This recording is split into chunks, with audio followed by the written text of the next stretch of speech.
it continues to be a tough time right now for so many of our businesses.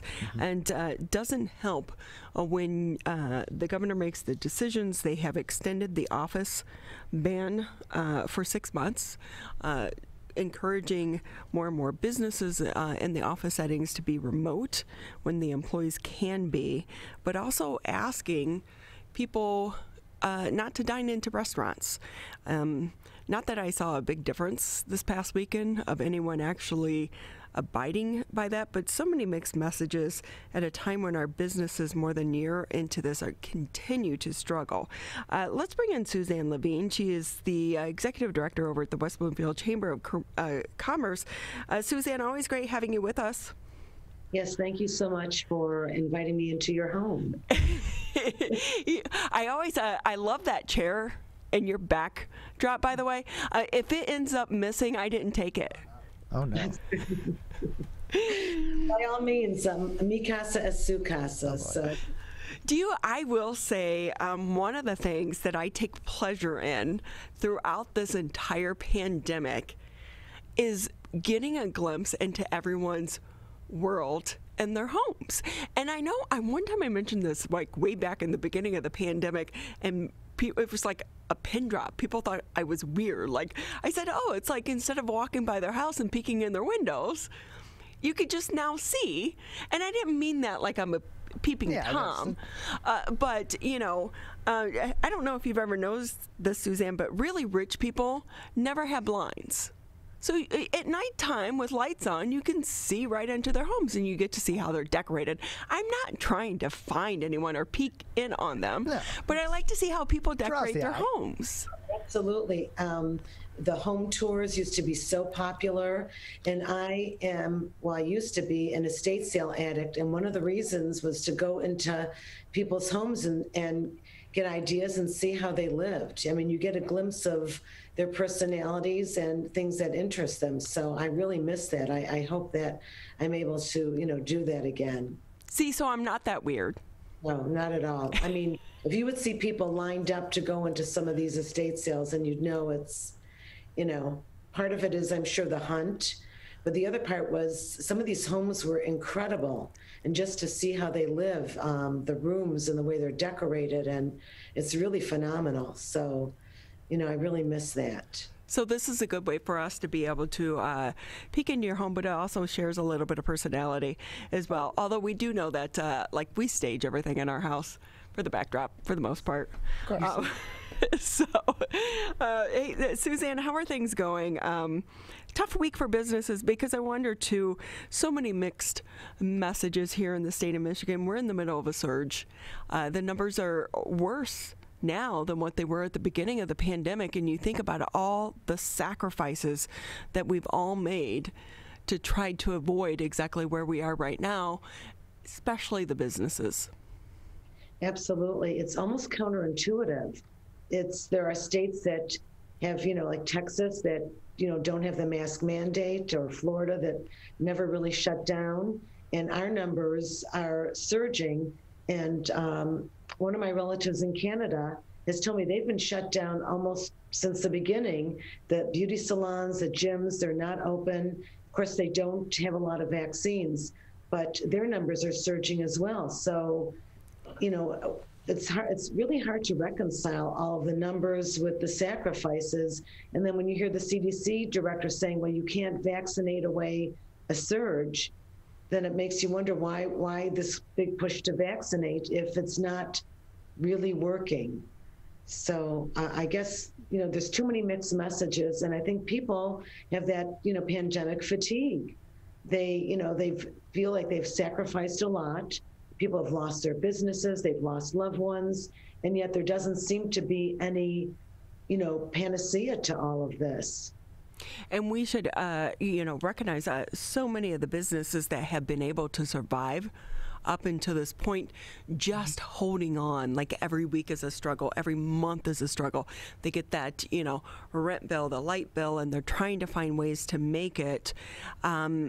There can seem like there's no light at the end of the tunnel, but yet they keep going, which really talks about the spirit of some of our business owners here in our community. Absolutely. I think everyone is trying to hang on to some hope, and there have been little glimmers of hope. And I know that we've been trying to encourage our community to shop local. One of the things that I think I mentioned last time I was on was my SOS campaign, Support Our Shops. And so every month I put 2 trivia questions, and our great partner, LaFontaine Automotive Group, has purchased gift cards to our small local businesses. And so hopefully that, it'll bring some business, into these shops. So we're trying to do everything we possibly can to make sure that they're vibrant, because a community is very dependent on the businesses that, that not only support us, but that we support.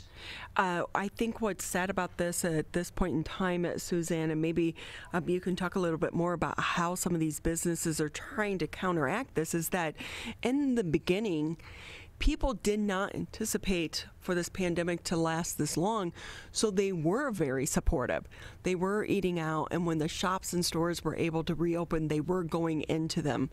But now, it's almost as if we're not seeing that same support. No one's buying lunches and dinners for our healthcare workers, but yet they're on the front lines and they're continuing this fight.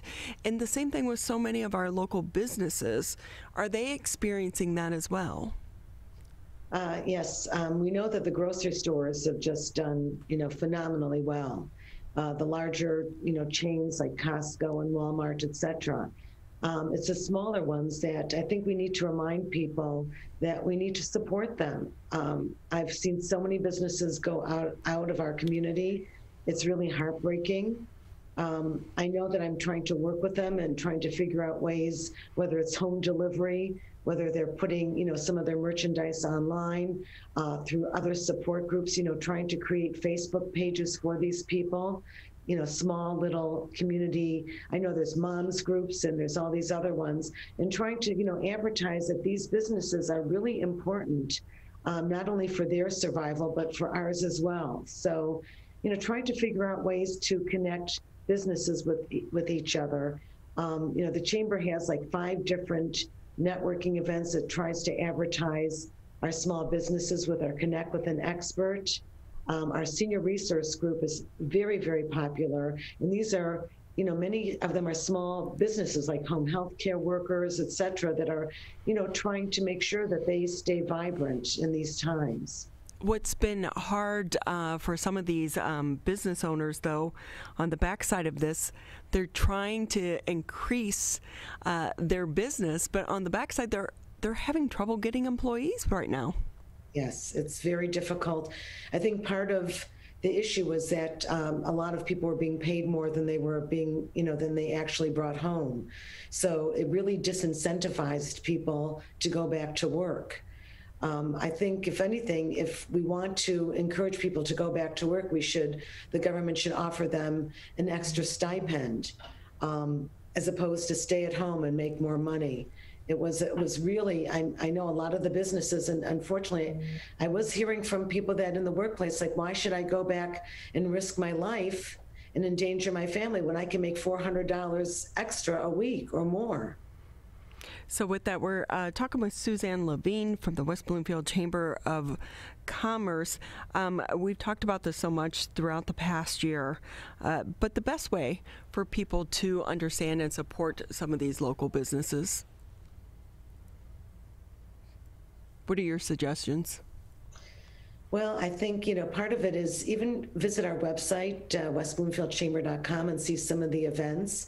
Go and see some of our members. We have a senior resource group network there too.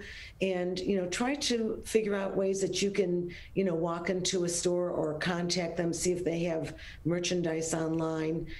Go visit our local restaurants, support them, carry out a meal.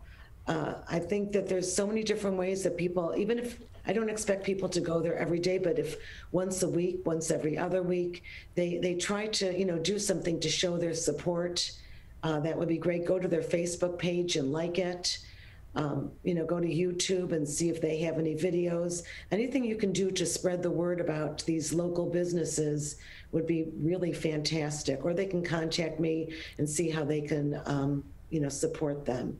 How much, it's a little bit different setup for us here in West Bloomfield, and the fact that we don't have that hub of a downtown area. However, I know that even since I've been coming back into the studio, I stop at the local gas station. I fill up my car more. I buy water when I don't bring it from home. Little things like that add up. So when the governor announced the extension, what was the reaction from some of your business owners? Because we are also in the middle of a surge at the same time.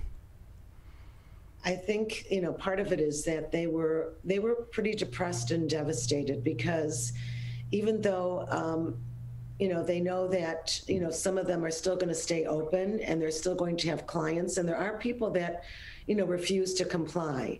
But I think, they're trying to figure out, how can they work with these new rules and yet keep their businesses open, especially the restaurants. It's been so tough on them. And I know that they're trying to, reorganize. I know sometimes their menus are limited and they charge a service fee. And, they're just trying to figure out ways, to keep their help, because we know that a lot of the restaurant workers are not making the same amount in tips that they did prior to the pandemic. I know they were hoping that there would be a little more flexibility in her rules, and I know it's for 6 months, and they're hoping that, if things can, quiet down, then, she'll relax some of them. We're talking with Suzanne Levine. She is with the West Bloomfield Chamber of Commerce. And Suzanne, I know for so many people, we have had a big focus on the retail stores and the restaurants, but there are business entities outside of these avenues as well. What other areas are you seeing that really need support right now? I see some of the, local health establishments that are maybe a little bit non-traditional. Our acupuncture places, our aesthetic, like our lash lounge and those sort of places have suffered because women are afraid to, those are pretty much up close and personal businesses. So you can't really do 6 feet of distance when someone is doing your hair or your nails or your face. So they could use some support as well, even if people just purchase gift cards for future use. I know that we tried to do some of that with our SOS campaign. Hopefully people will use these gift cards at some point.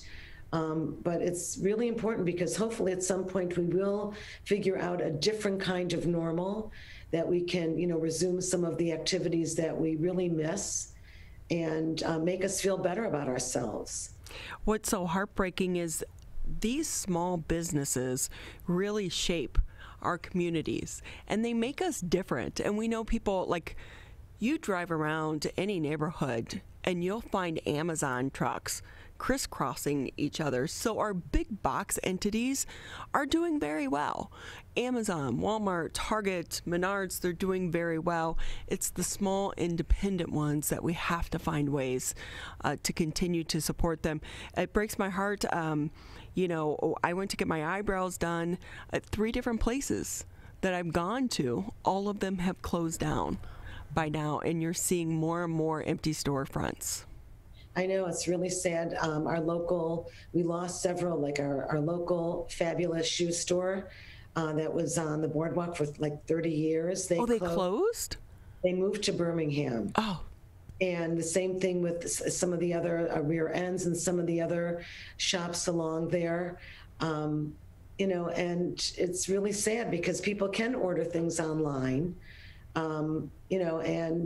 It's sad because, the Amazons of the world, I mean, they've done phenomenally well. I forgot what, I think it was several $1 billion, quite a bit of billions in there that Bezos made during this pandemic, partially because it's fear and partially because it's convenient. And the younger generation especially is not as enthused about going into a store. They like the convenience of ordering online, and especially because it's so easy to return things. They seem to be a lot more invested in an Amazon than, someone that's older, that someone like me that really enjoys going into a store and touching a dress or trying on a pair of shoes. I don't really enjoy online shopping. I mean, I've done it when I've needed to, but I really miss going into a store and, looking at all the merchandise. You're listening to 89.3 WBLD Orchard Lake, 88.1 WBFH Bloomfield Hills, and I share that sentiment as well. And there are some things that you can buy online, but there are a lot of things you can't. And then it's just the pain in the butt of, repacking it and sending it back out. Suzanne, anything else maybe you want to add? Give us a little bit more. The SOS program, it's still going on. How long is that going to be going on? Hopefully indefinitely, for sure, certainly through the end of the year, and possibly we'll see what happens. We'll, relaunch it in 2022. But, thanks so much again to Audrey Reiskamp with La Fontaine. We decided that we wanted to do something a little bit different to help our community. So stay tuned, sign up for our newsletter at westbloomfieldchamber.com.